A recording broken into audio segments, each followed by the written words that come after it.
Mi hermano se burló toda la vida de que yo era adoptado, hasta que una prueba de ADN reveló que él era hijo del vecino y lo terminaron sacando del testamento frente a toda la familia.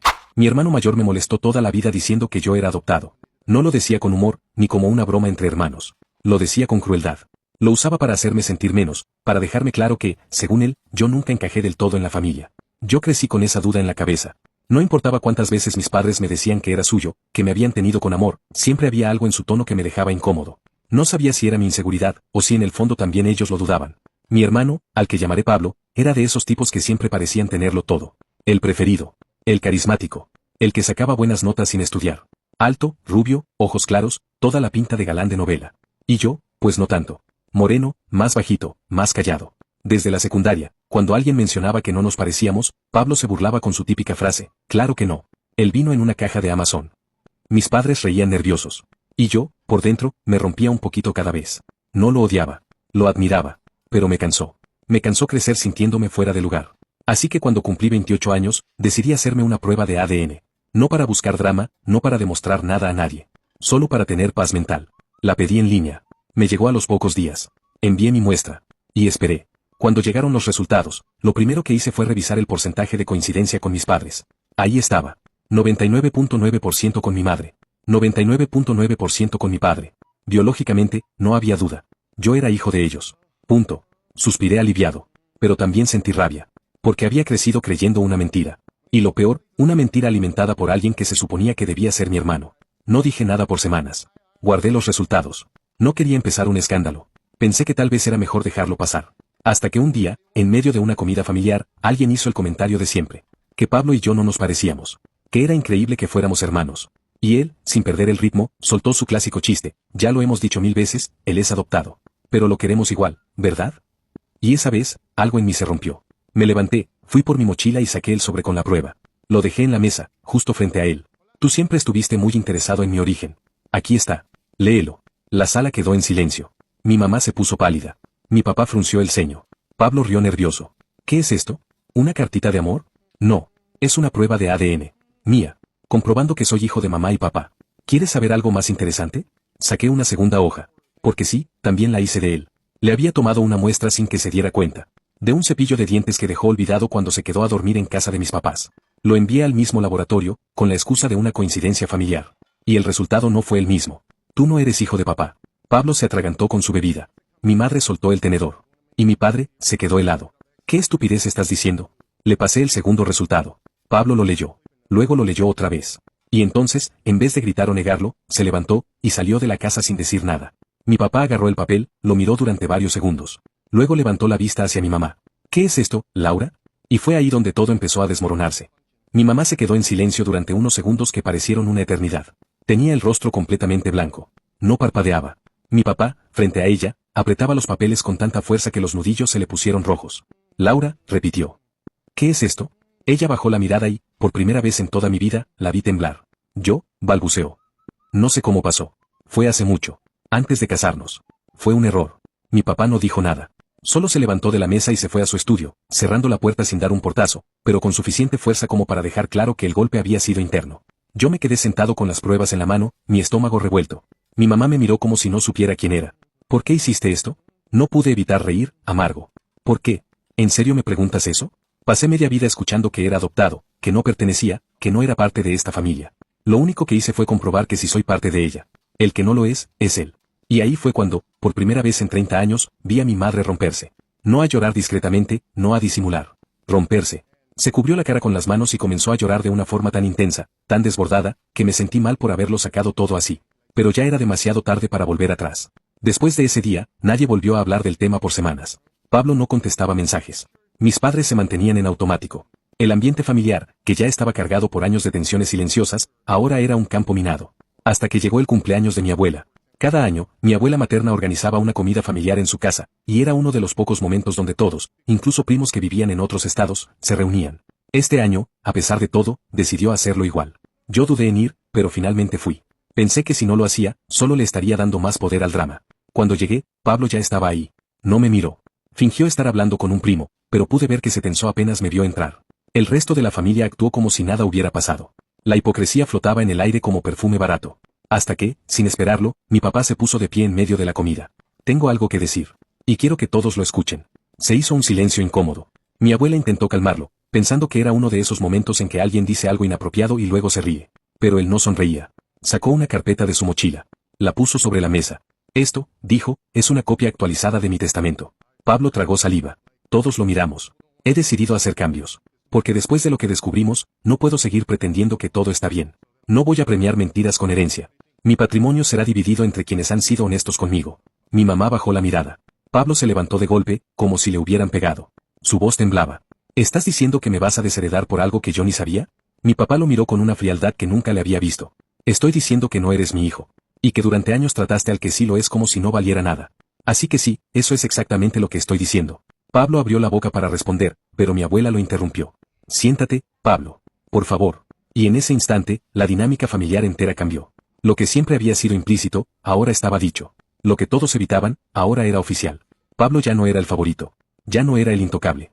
Ya no era el hijo de papá. Se quedó parado unos segundos. Y luego salió de la casa, otra vez. Sin decir nada. Pero lo que nadie esperaba, es lo que hizo después. Después de la comida en casa de mi abuela, las cosas no se calmaron, se pusieron más raras. No supe nada de Pablo por semanas. Nadie mencionaba su nombre. Mis padres estaban más unidos que nunca, cosa que me pareció curiosa considerando todo lo que había salido a la luz. Supongo que, de alguna forma retorcida, el escándalo los obligó a hablar como no lo hacían desde hacía años. Un día, mi papá me buscó para tomar un café. Algo raro en él. Nunca fue de ese tipo de gestos. Me llevó a un lugar tranquilo y, después de unos minutos de silencio, me miró directamente y me dijo: quiero pedirte una disculpa. Me tomó por sorpresa.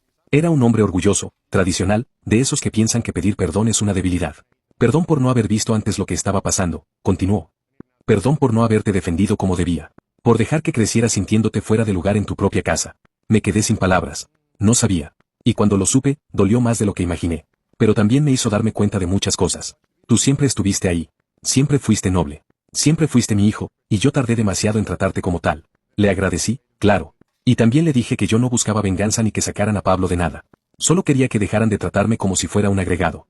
Como si yo no tuviera derecho a nada. Me aseguró que ese tiempo ya pasó. Que ahora sí me veía como merecía. Que él mismo se había encargado de ajustar todo legalmente, no por rabia, sino por justicia. Pasaron algunas semanas más y un día, sin previo aviso, Pablo reapareció. Me mandó un mensaje que, la verdad, no sé si esperaba que yo respondiera con lástima, enojo o indiferencia. Decía algo como: no elegí cómo nací, ni quién fue mi padre biológico. Pero tú sí elegiste convertir esto en una guerra. Solo recuerda que los papeles cambian, pero la sangre no miente. No le respondí. Porque lo cierto es que la sangre puede mentir. Las acciones, en cambio, no. A día de hoy, seguimos sin hablar. Mis padres están intentando rehacer lo que quedó dañado entre ellos, y yo, por primera vez, me siento parte de mi propia familia. No porque me lo hayan dado, sino porque me lo gané. Con años de paciencia, de aguantar cosas que no merecía, de quedarme cuando lo más fácil hubiera sido irme. Ahora que todo está claro, el ambiente familiar es distinto. Más real, más honesto. Se acabaron los secretos. Y si algo aprendí de todo esto, es que a veces no hay que tener miedo de buscar la verdad. Porque por más que duela, siempre es mejor que vivir creyendo una mentira. ¿Alguien ha vivido algo así con su familia? A veces pensamos que los secretos solo existen en las películas, pero he leído tantas historias parecidas que ya no me sorprende. ¿Qué harían ustedes en mi lugar? Los leo. Actualización 1. Después de todo lo que pasó, pensé que ya no quedaba mucho más por decir.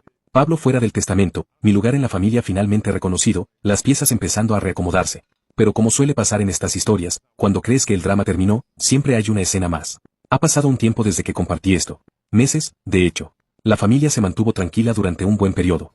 Mis padres parecían más enfocados en sus cosas, mi mamá incluso empezó a asistir a terapia, algo que, sinceramente, me pareció lo más inesperado de todo, y mi papá y yo comenzamos a llevarnos mejor que nunca. No éramos los más cercanos del mundo, pero por primera vez, sentía que me trataba como a un igual, no como a un proyecto fallido. Pero entonces, Pablo volvió. Y no solo volvió. Volvió con una versión completamente nueva de la historia. Según él, todo lo que pasó fue manipulado por mi papá. Que lo de la prueba de ADN no era tan exacto como nos habían hecho creer. Que él también había sido víctima de un juego, y que lo habían sacado del testamento sin derecho a réplica, por orgullo, por castigo, por celos. Me buscó. Me escribió desde otro número. Primero con un tono conciliador. Me dijo que quería hablar, aclarar las cosas, sanar como hermanos. Me costó mucho decidir si contestar o no, pero por respeto a lo que fuimos, accedí a una llamada. Duró exactamente 11 minutos. Los primeros 5 fueron él tratando de convencerme de que yo estaba siendo manipulado por nuestros padres. Los siguientes 4 fueron una combinación de sarcasmo, condescendencia y victimismo. Y los últimos 2 fueron puro veneno. Me acusó de haber aprovechado la situación. De haber callado por conveniencia. De haberlo traicionado, como si todo esto hubiera sido idea mía. Colgué. Y lo bloqueé. Pero no quedó ahí. A los pocos días, mi mamá me llamó alterada. Pablo había aparecido en su casa. Según ella, quería hablar con mi papá. Estuvo más de una hora parado en la puerta, diciendo que no se iría sin explicaciones. Mi papá se negó a recibirlo. Cerró la puerta y pidió que no lo molestara más. Pablo reaccionó como nunca lo había visto. Empezó a gritar en plena calle. Acusaciones, amenazas, cosas personales, frente a los vecinos. Alguien grabó parte del show y, como no, terminó en redes. Nada viral, pero sí lo suficiente para que algunos familiares que no sabían nada de lo ocurrido comenzaran a llamar, a preguntar, a meterse. Tíos que no veíamos hace años, primos lejanos, amigos de la infancia de Pablo, todos querían saber qué estaba pasando. Y en vez de calmar las aguas, él aprovechó la atención. Se fue directo a Facebook. Publicó un texto larguísimo donde decía que había sido traicionado por su propia sangre, que alguien lo había reemplazado como hijo, que lo habían despojado de su lugar en la familia por una prueba sin contexto y que lo habían tratado como si nunca hubiera existido. Yo no contesté. Mis padres tampoco. Pero sí lo hizo alguien más. Una tía, hermana de mi mamá, comentó, en público, que eso no era cierto. Que Pablo siempre había recibido todo, incluso más que yo. Que desde niños, todos lo notaban. Que lo trataban como al favorito. Y que si ahora estaba fuera, era simplemente porque se habían revelado verdades que él no podía manejar. Ahí se armó el caos. Los comentarios se llenaron de gente defendiendo a uno u otro. Algunos decían que la familia es lo más importante, que el dinero no debería separar a los hermanos. Otros, más directos, preguntaban si lo de la prueba de ADN era cierto. Pablo no lo negó, pero tampoco lo confirmó. Solo dijo que las familias no se construyen con sangre, sino con amor. Un discurso muy bonito, pero conveniente, viniendo de alguien que toda la vida se burló de que yo era el adoptado. Yo intenté mantenerme al margen, pero todo esto empezó a afectarme más de lo que quería admitir. Sobre todo porque, en medio de todo este circo, recibí un correo. Uno que no esperaba. Venía de una dirección desconocida. El asunto decía simplemente, lo siento. El cuerpo del mensaje tenía un solo párrafo. No sé si esto te ayudará, pero creo que mereces saber la verdad. Yo también estuve ahí. Y Pablo no era tan inocente como quiere hacer creer. Si me dejas explicarte, entenderás por qué tu lugar en esa familia siempre fue tuyo, aunque ellos no lo vieran. Al final del correo, un nombre. Uno que no había escuchado en años, pero que, si era quien yo creía, entonces esta historia apenas está por reescribirse, desde el principio. El correo no tenía adjuntos. Ni fotos, ni documentos, ni capturas. Solo ese párrafo. Lo leí unas 5 veces antes de decidir si contestar. Primero busqué el nombre, era el de Clara, una exnovia de Pablo que yo conocí cuando aún éramos adolescentes. Habían salido por un par de años, y terminaron tan mal que ella básicamente desapareció de cualquier reunión familiar. Recordaba a Clara como alguien inteligente, seria, con más paciencia de la que Pablo merecía. Por eso me sorprendió tanto que me escribiera después de tantos años. Le respondí con cautela. Le pedí que me dijera directamente lo que sabía, que no me interesaban chismes ni revanchas, solo hechos. Su siguiente mensaje fue largo. Y lo que me contó, bueno, me dejó sin palabras. Según Clara, durante su relación con Pablo, él ya sabía que había algo raro con respecto a su paternidad. Lo había escuchado en una pelea entre mi mamá y mi papá, una discusión privada que no estaba destinada para oídos jóvenes. En lugar de confrontarlos o preguntar, Pablo empezó a investigar por su cuenta. Buscó documentos, hizo cuentas, preguntó cosas sueltas a familiares, e incluso, y esto fue lo más perturbador, consiguió una muestra de ADN del supuesto vecino y la comparó con la suya. No sé cómo lo hizo, si fue mediante algún descuido del vecino, o por medio de algún conocido en común, pero según Clara, él ya sabía desde hacía años que no era hijo biológico de nuestro padre. Entonces le pregunté lo más obvio, ¿por qué nunca dijo nada? Su respuesta fue simple, porque creyó que nadie se atrevería a sacarlo del lugar que tenía en la familia. Que aunque supiera que había nacido del engaño de mi madre, él se había ganado su lugar como el primogénito perfecto. Que nadie le quitaría eso. Y que si algún día eso salía a la luz, simplemente diría que no tenía la culpa de lo que sus padres habían hecho. Y ahí entendí algo que me revolvió el estómago. Pablo se burló de mí toda la vida llamándome adoptado como un insulto. Me hizo sentir menos. Me apartó. Me convirtió en el blanco de cada broma familiar. Y todo ese tiempo, él sabía la verdad sobre sí mismo. Él era el hijo ilegítimo, como tanto le gustaba decir cuando se refería a los demás. Él era el que no tenía la sangre de papá. Y lo sabía. Lo sabía y decidió hundirme para proteger su mentira. Clara también me dijo que en su momento pensó en decirlo, pero Pablo la amenazó.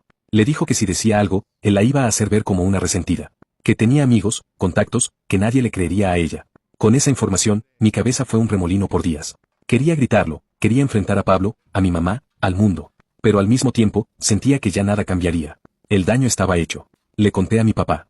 Fue una conversación difícil. Él solo se quedó en silencio. Me dijo que, en el fondo, lo había sospechado. Que siempre sintió que Pablo guardaba rencor, como si supiera más de lo que admitía. Pero escuchar que todo había sido una estrategia, lo dejó helado. Decidimos no decir nada públicamente. No por miedo, sino porque ya estaba todo dicho. Pablo se encargó de exponerse solo con sus actitudes. Lo que hicimos fue fortalecer lo que ya estaba en proceso, los trámites del testamento. Para que quedara claro legalmente.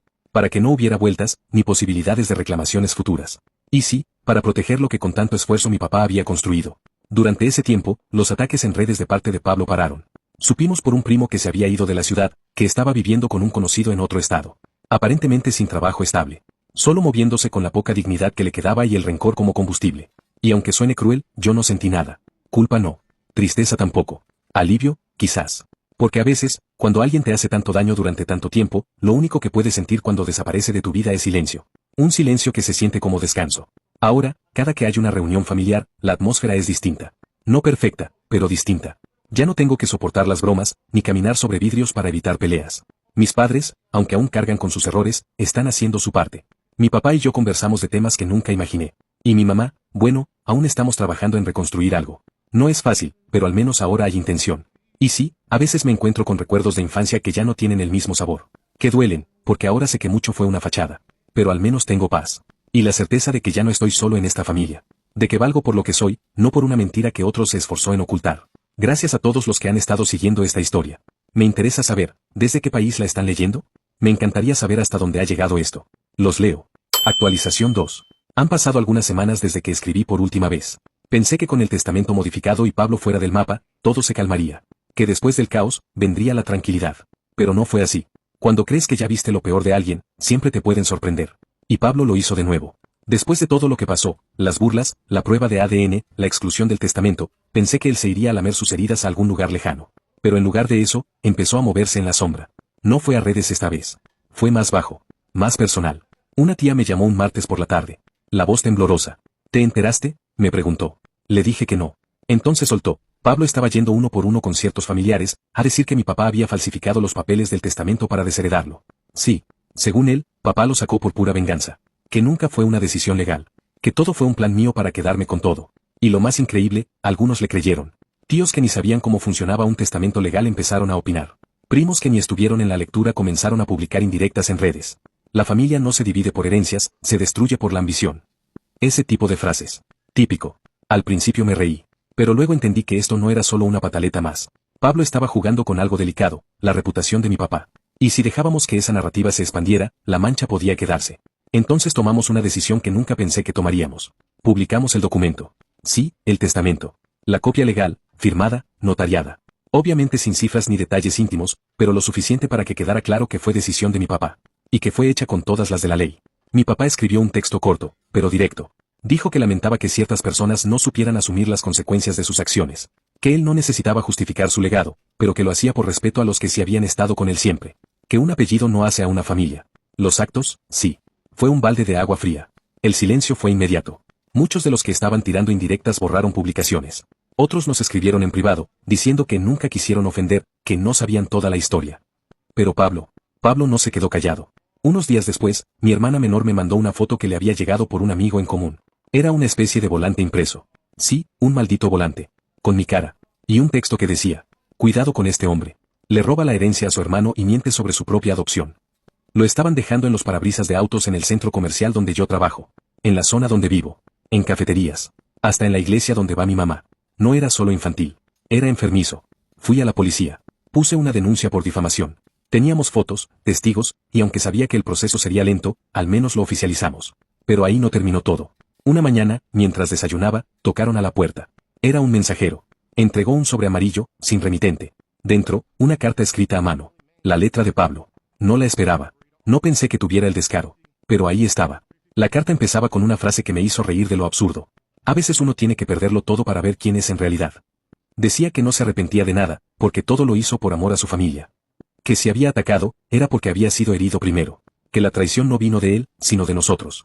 Que el verdadero hijo era el que se quedaba cuando todo se derrumbaba. Y que, según él, yo solo estuve esperando mi momento para quitarle lo que era suyo. En ningún momento pidió perdón. En ningún momento reconoció el daño. La carta no era una disculpa. Era una acusación. Un intento de girar la historia a su favor. Y al final, una frase subrayada. Aún no he dicho todo lo que sé. Ahí fue cuando supe que esto no había terminado. Porque con Pablo, la paz nunca es real. Siempre es la pausa antes del próximo desastre. Y ahora, solo podía preguntarme. ¿Qué es lo que cree que sabe, y hasta dónde está dispuesto a llegar para usarlo? Después de recibir esa carta de Pablo, pasé unos días con la ansiedad pegada al cuerpo como si fuera una segunda piel. No era miedo, exactamente. Era esa incomodidad que se siente cuando sabes que alguien, por muy derrotado que parezca, todavía tiene algo más por sacar. Y conociendo a Pablo, eso podía significar cualquier cosa. Pero la verdad es que no pasó nada, al menos no de inmediato. Su carta fue como su último disparo en la oscuridad. Después de eso, se quedó en silencio. Ya no hubo más volantes, ni cuentas falsas, ni indirectas en redes. Supimos por algunos conocidos que se fue a vivir a casa de un amigo en otro estado. Y aunque nadie lo dijo en voz alta, todos lo entendieron, Pablo ya no era parte de la familia. Lo que más me dolió, sinceramente, fue ver cómo mis padres envejecieron de golpe en ese periodo. Mi papá, que siempre fue recto y muy reservado con sus emociones, lloró 2 veces frente a mí. Mi mamá tuvo que empezar terapia porque la culpa la estaba comiendo viva. No por lo del testamento, ella estuvo de acuerdo con sacarlo, sino porque nunca vio venir lo que su hijo era capaz de hacer. En una de esas sesiones de café que empecé a tener con ella cada sábado, me dijo algo que me quedó marcado. Nunca creí que criar a alguien fuera diferente a conocerlo de verdad. Yo no supe qué decirle. Porque entiendo que los papás no son perfectos, y que uno puede amar sin ver. Pero también entendí que a veces el cariño ciega, y esa ceguera cuesta caro. Por mi parte, después de todo lo que pasó, decidí quedarme con lo que sí vale la pena. Hoy tengo una relación sólida con mis padres, con mis primos que sí estuvieron ahí, con mis tíos que no compraron el teatro de Pablo. Somos menos, pero más honestos. Y eso vale más que cualquier reunión familiar llena de hipocresía. El testamento quedó tal como lo había dejado mi padre. Sin Pablo. No se volvió a tocar. Y con el tiempo, todo volvió a una calma distinta. No olvidamos, pero ya no dolía igual. Lo más cercano que supe de Pablo fue hace un par de semanas. Una tía me mandó un mensaje por WhatsApp. Tu hermano está trabajando en un taller mecánico. Dice que se quiere cambiar el apellido. Le respondí con un simple, que le vaya bien. No por rencor, sino porque realmente ya no lo siento parte de nada. Nunca fue mi enemigo, pero tampoco fue un hermano. Y hoy entiendo que hay vínculos que no se rompen. Simplemente, se revelan por lo que son. Esta historia me dejó muchas cosas. Algunas dolorosas. Otras liberadoras. Aprendí que el lazo de sangre no garantiza lealtad. Que la familia se elige también en los momentos incómodos. Y que a veces, hacer lo correcto te deja solo un rato, pero te devuelve la paz a largo plazo. Gracias por haber leído hasta acá. Gracias por los comentarios que dejaron en las partes anteriores, estuve leyéndolos uno a uno. Muchos compartieron historias parecidas, y me ayudaron a sentirme menos solo en todo esto. Y si tú también pasaste por una traición familiar que te obligó a poner límites, me encantaría leerte. ¿Cómo lo viviste tú? ¿Lo enfrentaste? ¿Perdonaste? Nos seguimos leyendo por acá.